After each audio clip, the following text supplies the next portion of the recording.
محمد. عزیزان گرامی اور ماتمداران ایمان مضبوط کرتا، کرم ہے شہزادی کونین مادر حسنین صدیقہ طاہرہ راضیہ مرضیہ عذرا بطول یعنی جناب فاطمۃ الزہرا سلام اللہ علیہا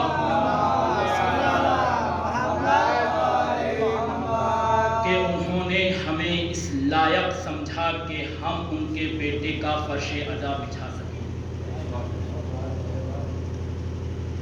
اور احسان ہے اس پروردگار کا کہ اس نے ہم کو اتنی حیات عطا کی کہ ہم حسین کا ماتم کر سکیں۔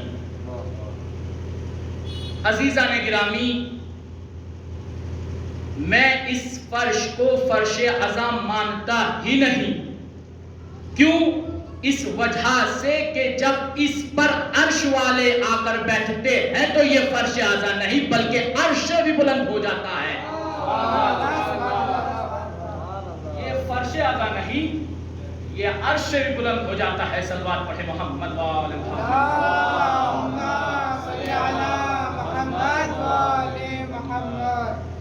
جس آیے کریمہ کو میں نے آپ کے سامنے پڑھنے کا شرف حاصل کیا، اس میں خداوند عالم اپنی محکم کتاب لا ریب کتاب میں ارشاد فرما رہا ہے، کل نفس ذائقۃ الموت، ہر نفس کو موت کا ذائقہ چکھنا ہے۔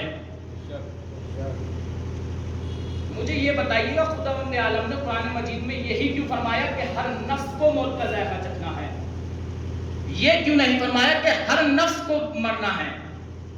یہی کیوں فرمایا کہ ہر نفس کو موت کا ذائقہ چکھنا ہے؟ اب میں پریشان ہوا، پریشان ہونے کے بعد میں خداوند عالم کی بارگاہ میں گیا اور جانے کے بعد کہا کہ پروردگار، تو نے ارشاد تو فرما دیا کہ قرآن مجید میں کہ ہر نفس کو موت کا ذائقہ چکھنا ہے، مگر میں پریشان ہوں کہ موت کا ذائقہ ہوتا کیسا ہے؟ موت کا ذائقہ کہتے کسے ہیں؟ آواز پروردگار ہے، گھبراتا کیوں ہے؟ پریشان کیوں ہوتا ہے؟ تیرے پاس کربلا ہے۔ گھبراتا کیوں ہے؟ پریشان کیوں ہوتا ہے؟ تیرے پاس کربلا ہے۔ جب میں نے کربلا کی تاریخ کو پڑھا اور پڑھنے کے بعد اس میں کیا دیکھا کہ امام حسین جناب قاسم سے پوچھ رہے ہیں، بیٹا قاسم تمہارے نزدیک موت کیسی ہے؟ تو جناب قاسم نے جواب دیا، چچا جان میرے نزدیک وہ شہر سے زیادہ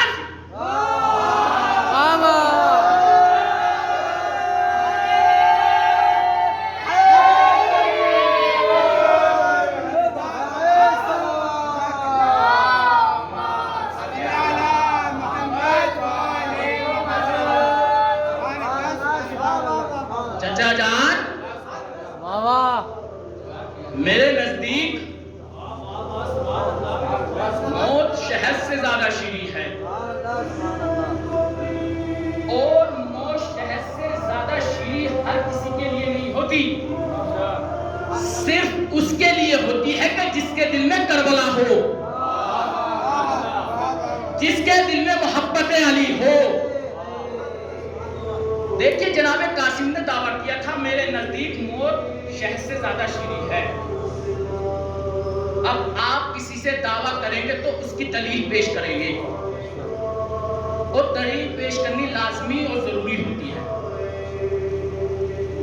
جناب قاسم نے دعویٰ کیا تھا کہ میرے نزدیک موت شہد سے زیادہ شیریں ہے۔ میں دلیل پیش کرتا چلوں، ایک بچے کو مجلس میں لائیے گا، مجلس میں لانے کے بعد چھوٹے سے بچے کو مجلس میں لائیے گا اور لانے کے بعد اس کی زبان پہ مرچیں رکھیے گا، مجھے بتائیے گا وہ روئے گا یا ہنسے گا؟ روئے گا۔ کیوں؟ کہ اس کی زبان پہ تیکھی چیز رکھی گئی، اس کی زبان پہ تیکھی چیز رکھی گئی۔ اب اسی بچے کے زبان پہ شہد رکھ دیجئے، اب مجھے بتائیے گا وہ مسکرائے گا یا روئے گا؟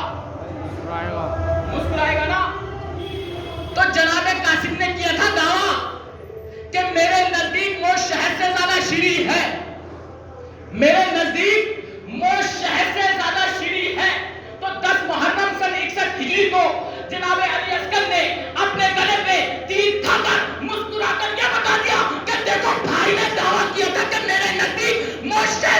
شریف ہے.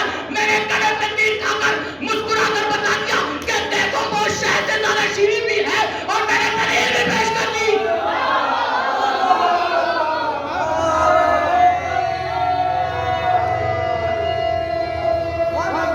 شہد سے زیادہ شیریں بھی ہے,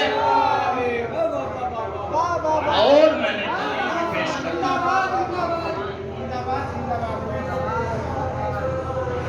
ہر کسی کو موت آنی ہے, کوئی موت سے نہیں بچ پائے گا. بڑے بڑے سپاہوں کو موت نے مار دیا, بڑے بڑے سلطانوں کو موت نے مار دیا, بڑی بڑی حکومتیں ختم کر گئی موت. آدم سے لے کے خاتم تک سلسلہ یہی تھا کہ موت نے سب کو مارا, لیکن آدم سے لے کے کربلا, خاتم سے لے کے کربلا کے بعد عنوان امام حسین نے کربلا میں جا کر بدل دیا.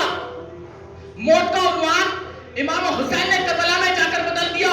سن 10 ہجری کو اپنی گردن کٹا کر نوکے نیزہ پر جا کر بتا دیا, دیکھو اگر ہم نوکے نیزہ پر جا کر خاموش رہے تو سمجھ لینا کہ ہم کو موت نے مارا. اگر ہم اپنا گلا کٹا کر نوکے نیزہ پر جا کر اگر خاموش رہے تو سمجھ جانا کہ ہم نے موت نے ہم کو مارا. اگر ہم نوکے نیزہ پر جا کر تلاوت قرآن کرنے لگے تو سمجھ لینا ہم نے موت کو مارا.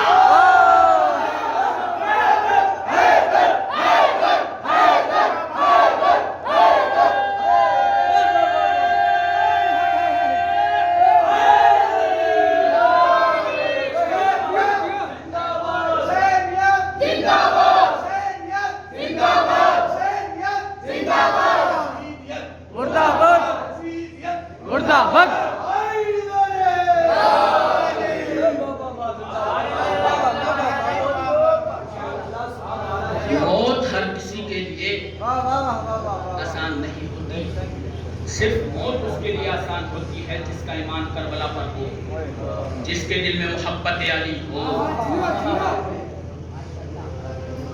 آج تک لوگ کہتے ہیں ہمیں موت سمجھ میں نہیں آئی کہ موت کہتے کسے ہیں. ہم نے کہا در علی پر آئیے, ہم بتائیں گے موت کہتے کسے ہیں. در علی پر آئیے گا, ہم بتائیں گے کہ موت کہتے کسے ہیں. ایک عورت اپنا لڑکا جناب امیر کے پاس لے کر آئی, آنے کے بعد کہا یا امیر المومنین اس کی نماز جنازہ پڑھا دیجئے, اس کی نماز جنازہ پڑھا دیجئے. علی نے نیت کری, مر گیا. علی نے ٹھوکر ماری, زندہ ہو گیا. دنیا آج تک سمجھ ہی نہیں پائی کہ موت کہتے کسے ہیں, زندگی کہتے کسے ہیں. ارے در علی پر آئیے, ہم بتائیں گے کہ موت کہتے کسے ہیں, زندگی کہتے کسے ہیں. علی کی نیت کو موت کہتے ہیں, علی کی طاقت کہتے ہیں.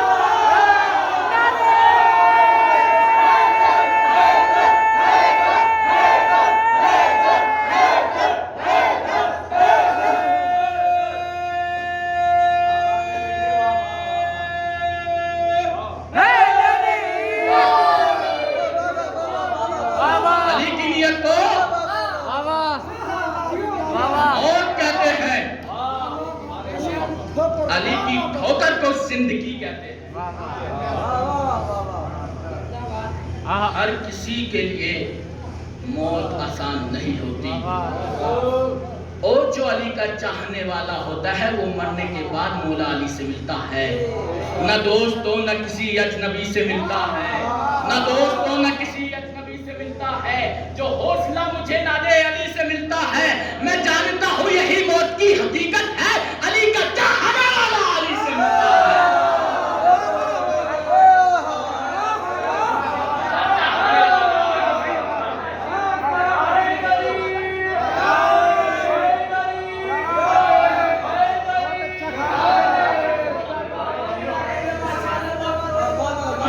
چاہنے والا علی سے ملتا ہے.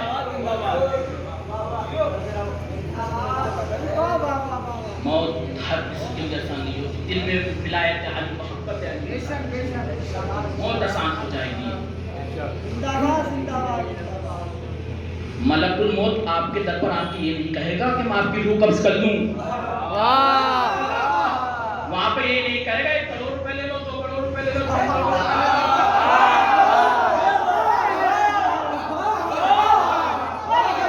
روپے لے لو، چلا جائے گا۔ مگر ایک در ایسا ہے جہاں پر ملک الموت آ کے کہتا ہے بی بی اجازت ہے اندر آؤ،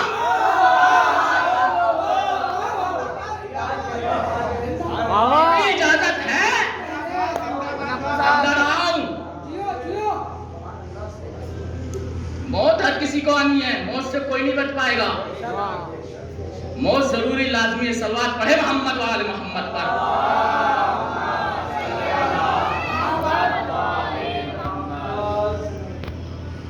ایک واقعہ پیش کرتا ہوں جو میرے دل کو بہت عزیز ہے۔ مولا علی کسی راستے سے گزر رہے تھے، راستے میں ایک شخص ملا اور آ کر آپ کے قدموں میں گر گیا۔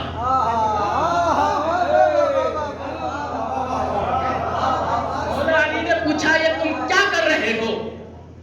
اس نے کہا مولا مقدر جگہ رہا ہوں، تقدیر بدل رہا ہوں۔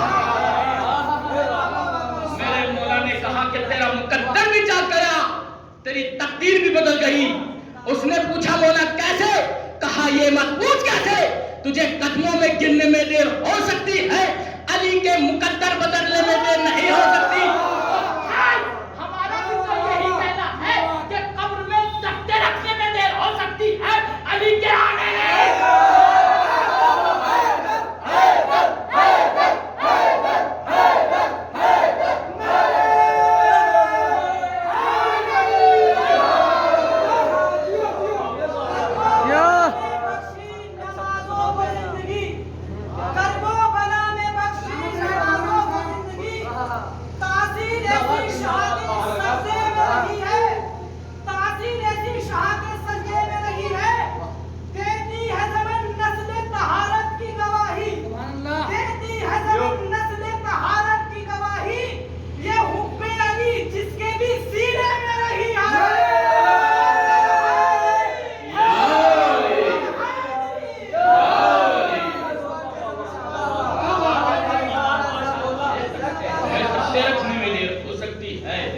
علی کے آنے میں دیر نہیں ہو سکتی۔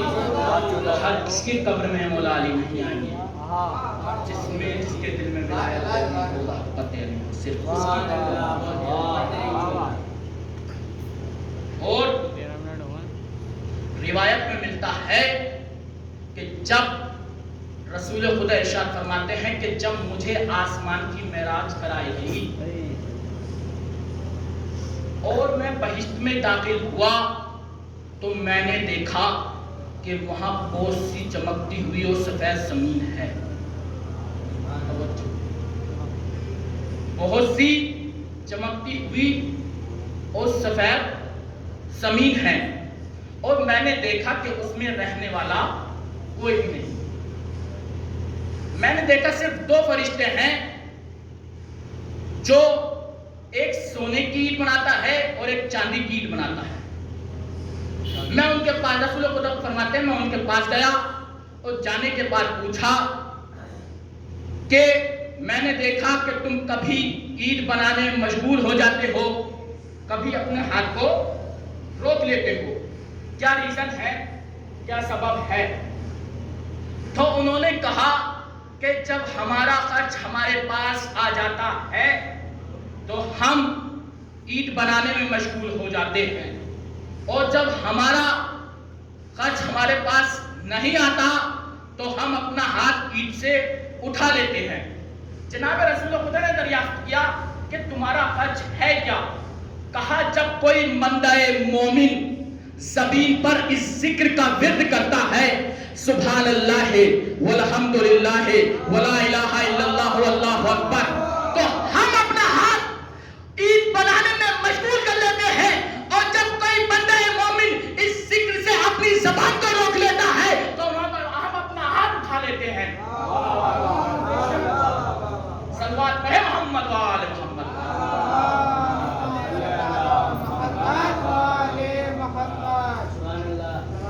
ہم اپنا ہاتھ اٹھا لیتے ہیں۔ اپنی آخرت کا سامان تیار کیجیے گا۔ مولا علی نے دنیا کو 3 بار غلام کیا ہے، اور ایک روایت اور پیش کرتا چلوں، اس کے بعد ربط مسائل۔ رسول خدا ارشاد فرماتے ہیں کہ ایک مرتبہ حضرت عیسیٰ ایک قبر کے پاس سے گزرے، کیا دیکھتے ہیں کہ صاحب قبر پر عذاب ہو رہا ہے۔ حضرت عیسیٰ آگے بڑھنے کے بعد پھر پچھلے سال آنے کے بعد کیا دیکھا کہ جس صاحب قبر کو عذاب ہو رہا تھا اس سے عذاب ٹل چکا ہے۔ حضرت عیسیٰ پریشان ہوئے، پریشان ہونے کے بعد خداوند عالم کی بارگاہ میں گئے اور جانے کے بعد کہا کہ اے پروردگار، میں پریشان ہوں، جب میں پہلے آیا تھا تو اس صاحب قبر پر عذاب ہو رہا تھا، اور اب آیا ہوں تو اس صاحب قبر سے عذاب ٹل چکا ہے، کیا ریزن ہے، کیا سبب ہے؟ تو آواز پروردگار آئی کہ جب اس کا بیٹا بالغ ہوا تو اس نے ایک راستے کو درست کروایا، اس نے ایک راستے کو درست کروایا اور ایک یتیم کو پناہ دی، اس کے عوض میں جو اس کے لڑکے نے اس کے لیے کارِ ثواب کیا، اس کے عوض میں میں نے اس کے گناہ معاف کر دیے۔ اپنے مردوں کے لیے کارِ ثواب کرواتے رہیے گا۔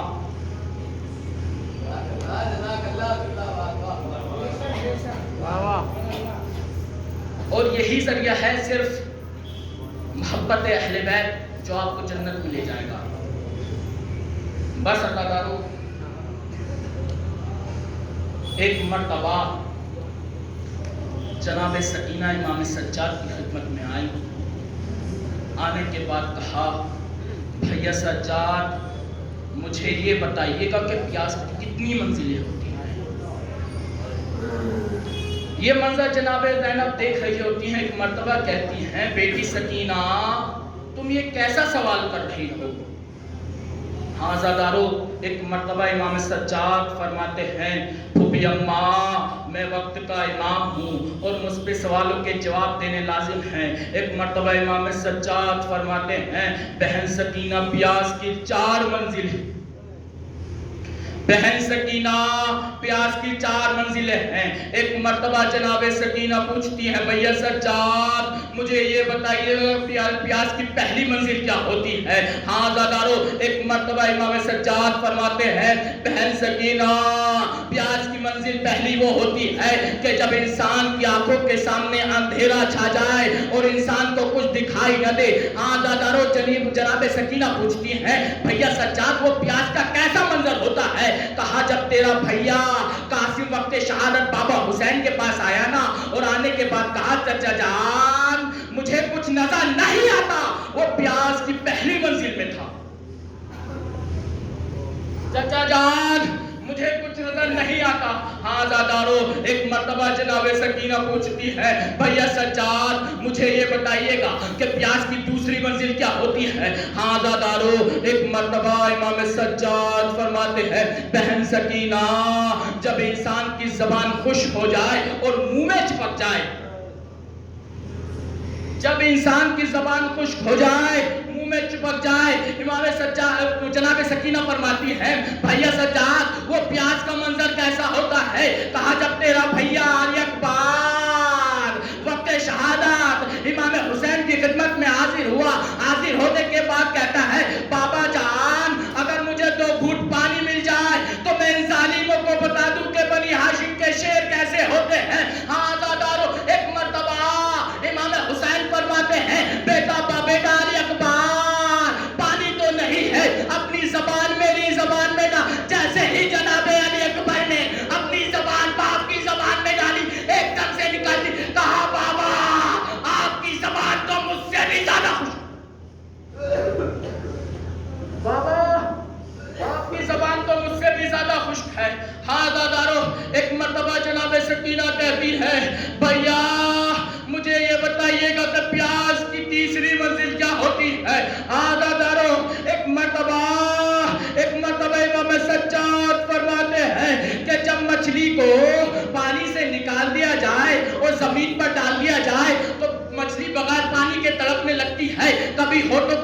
ہوتی ہے کبھی بند کرتی ہے. ایک مرتبہ جناب سکینہ کہتی ہے بھیا وہ منظر میں نے اپنی آنکھوں سے دیکھا.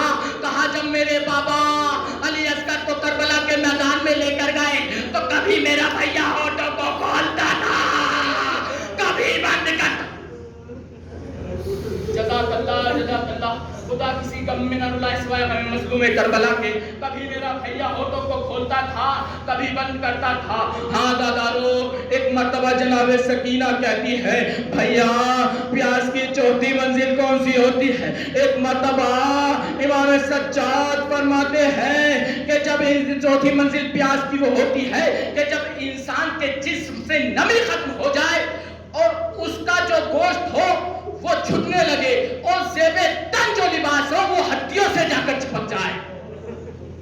ہاں دادارو زیب تن جو لباس ہو وہ ہڈیوں سے جا کر چپک جائے. ہاں دادارو ایک مرتبہ سکینہ فرماتی ہے بھیا مجھے ایسا لگتا ہے کہ میں پیاس کی چوتھی منزل میں ہوں. جیسے ہی جناب سکینہ نے یہ کہا کہ بھیا مجھے لگتا ہے کہ میں پیاس کی چوتھی منزل میں ہوں قید خانے میں تو آرام برپا ہو گئے.